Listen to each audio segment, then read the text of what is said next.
दिल्ली में गर्मी काफी ज्यादा हुई, लेकिन झमाझम बारिश ने गर्मी का मौसम सुहाना कर दिया। लेकिन इस बार रिकॉर्ड भी टूटे हैं, क्योंकि इस बार 46 साल का रिकॉर्ड तोड़ा है दिल्ली की बारिश ने। तकरीबन 46 साल बाद रिकॉर्ड तोड़ बारिश हुई है इस सीजन में, लेकिन अभी भी सीजन चल रहा है, मानसून लगातार बरकरार है, बारिशें हो रही हैं। और ज्यादा जानकारी के लिए इस वक्त मेरे साथ मौजूद है साइंटिस्ट डॉक्टर जिनमणि जी। सर, सबसे पहले तो ये बताइए, जहां शुरुआती दिनों में जून के ये उम्मीद कर रहे थे कि मानसून लेट हो गया, लेकिन अब तो रिकॉर्ड तोड़ बारिशें हो गई हैं। जून का जो था वो तो ओनली 3 सेंटीमीटर था, ठीक है ना। वो तो ड्राई था जून, बिकॉज मानसून का जो डिलेड था। और जुलाई 12 में जैसे मानसून आया तो रिकॉर्ड जो हुआ हमारे पास 51 सेंटीमीटर। सो 3 से 51 एकदम जंप। एंड इसलिए जो नॉर्मल से अगर कंपेयर करा जाए 147 प्लस है।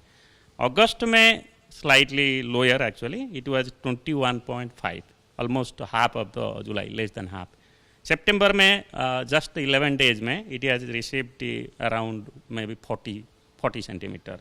मतलब it's near July, it is nearing July and higher than the अगस्त, 2 times August.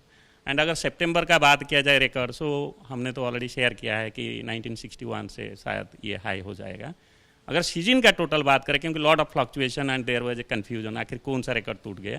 But season if we take, आज I was sharing that we had the earlier 2003, so that it has crossed, because if you add the latest rainfall, say last 3 hours, so we may have 1140 or 50 millimeter, and that we can compare with further earlier, that is the highest, that is 1155 millimeter in 1975. So I think because spell will occur, monsoon has not withdrawn, and not before maybe 23rd or 20 September.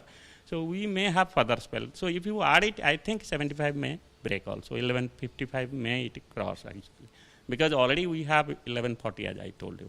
So 46 year it will be highest this year actually. So that is the if we go further, then we have 1964, and then we have further 1933 also. That we will see. Yeah. अभी तो बारिशें हो रही हैं, अभी और इंतजार है, देखना है कितनी बारिश होती है। सर, अभी जो मौसम बना हुआ है वो कब तक ऐसे बने रहेगा, और किन किन इलाकों में बारिश अभी लगातार ऐसी ही रहेगी? मानसून एक्चुअली जिसको बोलते हैं कि 2 सिस्टम्स है नॉर्मली। जैसे जो हमारा वेस्ट में जो है, अभी ईस्ट राजस्थान के ऊपर एक बना हुआ है, और एक साइड बाई साइड हमारा जो बे ऑफ बंगाल है, उड़ीसा कोस्ट, वहाँ भी बना हुआ है। सो दोनों जो सिस्टम है उसी के वजह से along central India covering Rajasthan, north west India, Gujarat, Maharashtra अच्छा रेन चल रहा है। और सितंबर का जो मंथ है ऑल इंडिया भी अच्छा है। और जो ऑल इंडिया का जो पहले था -10% 28 अगस्त, वो मेकअप हो रहा है और -7 तक आ गया, -6 तक भी आ जाएगा आज। So that way monsoon September month has picked up. और अभी जो लेटेस्ट हमारे पास है, जो अगर नॉर्थ वेस्ट इंडिया का बात किया जाए, उत्तर पश्चिम भारत, राजस्थान में हैवी रेनफॉल रहेगा, क्योंकि ट्रफ है, मानसून ट्रफ सब कुछ है। बट जो हरियाणा और दिल्ली इलाका है 24 आवर्स जो है एक्टिव रहेगा, उसके बाद वीक होगा, यही है। 24 घंटे तक अभी तो एक्टिव रहने वाला है, लेकिन मानसून के बारे में हमेशा ये कहा जाता है कि ब्रेक ले लेके मानसून जो है, बारिश जो है, स्पेल आता है। तो अब जो दूसरी स्पेल देखी जाएगी वो कब आएगी? देखिए, दूसरा स्पेल जो है वो तो 16-17 आसपास है, क्योंकि पीछे बन रहा है ना। मैंने बताया कि जो कम दबाव का क्षेत्र है बंगाल का खाड़ी में, ये अभी कल तक बन जाएगा। सो 13 को डिप्रेशन बन रहा है, इंटेंसिफाई हो रहा है। तो 16-17 राजस्थान के पास पहुंचेगा, तो दिल्ली में मेरे ख्याल से और एक स्पेल होगा 17 अराउंड। सो अभी जब हम नज़दीक आएंगे तब प्रेडिक्शन करेक्ट होगा। यानी मानसून का जो विड्रॉल है अभी डिले है ना, क्योंकि सेकंड सिस्टम ऑलरेडी फॉर्म हो गया, वो तो आएगा। क्योंकि मानसून का जो वीक और ब्रेक और उसके बाद फिर एक्टिव, ये उसी का एक नेचुरल वेरिएशन है। और वो ज़्यादा प्रोमिनेंटली देखा गया नॉर्थ वेस्ट इंडिया में इस साल।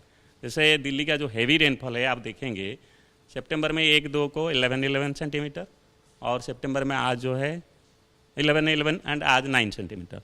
सो यानी और एक हुआ था 21 अगस्त। So if you add this value, you may get 68 to 70% of the contribution out of that total what I told 1140 millimetre. So that shows कि हैवी रेनफॉल ज़्यादा है दिल्ली में इस साल। मेरे ख्याल से total maybe if you are today, it may come around 5, 6 or something like that in the season. But normally हर साल देखेंगे तो more than 60 millimeter if you count in 24 hours, it may be 1 or 2. So वो भी highest है. Number of heavy rainfall event causing जो road closing, underpass flooding जो बोलते हैं ना, वो इस साल ज़्यादा है सबसे. So not only season ज़्यादा है, but also frequency of the heavy rainfall ज़्यादा है. ज़्यादा बारिशें होने की क्या वजह होती है और अगर समझा जाए तो इसका कितना बड़ा असर होता है मौसम पर, क्योंकि आगे आने वाला जो विंटर सीजन है उस पर कितना असर पड़ेगा? क्या विंटर जल्दी आ सकते हैं? नहीं ऐसे सर्दी है वो जल्दी. मानसून का देखिए रेनफॉल ज़्यादा होना, एक्सेस होना, ऑल इंडिया विंटर ज़्यादा ठंड होगा ऐसे कुछ प्रोजेक्शन नहीं है, क्योंकि रेन का मिडिल लैटिट्यूड जो लाता है जो ठंडी, उसके साथ रिश्ता कुछ नहीं है. कोई भी सीजन आप रिलेट नहीं कर पाएंगे. बट हाँ, ज़्यादा अगर मानसून रेन होता है फिर उसका अपना अपना इफेक्ट होता है. जैसे मना आपने देखा होगा दिल्ली में हेवी रेनफॉल हो जाता है तो road and traffic people struggle actually, because जो है ना ओपन स्पेस कम है, ड्रेनेज सिस्टम, बहुत सारा इशू है. सो इसीलिए तो heavy rainfall causing so much chaos. So हम एक्चुअली मीडिया के थ्रू में यही कन्वे करते हैं कि जब जब हम बोलते हैं कि स्पेल शुरू होगा, आपने देखे होंगे हम हेवी रेनफॉल का प्रेडिक्शन एक्यूरेसी जितना नहीं है, हमने बोला था कि जो नया स्पेल है वो शुरू होगा, है ना, 6-7 को शुरू हुआ. और हमने बोले थे कि जो इंटेंसिटी है हम ओनली 2 दिन पहले बोल पाएंगे. वो बोले कि ऑरेंज कलर जो दे रहे हैं अभी 16-17 को बोल रहे हैं, 16-17 को फ्रेश स्पेल फिर होगा. तो हमारा सभी का रिक्वेस्ट है कि मीडिया अगर कुछ कन्वे करता है कि जैसे हैवी रेनफॉल चल रहा है तो बाहर ना जाए, क्योंकि उसमें क्या होता है ना, वो स्ट्रकअप हो जाते हैं, ट्रैफिक में घंटा रहते हैं, which affect their life actually. आजकल का यही ट्रेंड है कि आप वार्निंग माने, and if you are living in a city you have to be very careful about the rain. Okay, बारिश के जहाँ तक फ़ायदे हैं, लोगों को राहत पहुँचती है, गर्मी से भी काफ़ी हद तक लोगों की जो समस्या है गर्मी से वो भी सॉल्व हो जाती है, मौसम बहुत अच्छा हो जाता है. लेकिन समस्याएं भी बढ़ जाती हैं क्योंकि बारिश की वजह से जगह जगह वाटर लॉगिंग हो जाती है, ट्रैफिक स्लो हो जाता है. तो IMD की तरफ से यही कहा गया है कि जब भी मौसम को लेकर अलर्ट जारी किया जाए, यानी कि बारिश को लेकर, हैवी रेन को लेकर अलर्ट जारी किया जाए, तो तब थोड़ी सावधानी बरतें और घर में रहें. लेकिन अभी जो ताज़ा जानकारी है उस मुताबिक दिल्ली में रिकॉर्ड तोड़ बारिशें हो रही हैं और 16-17 तारीख के आसपास वापस तेज बारिश होने के अनुमान है. कैमरा पर्सन हेमंत के साथ मध्य ABP news Delhi. ABP news आपको रखे आगे.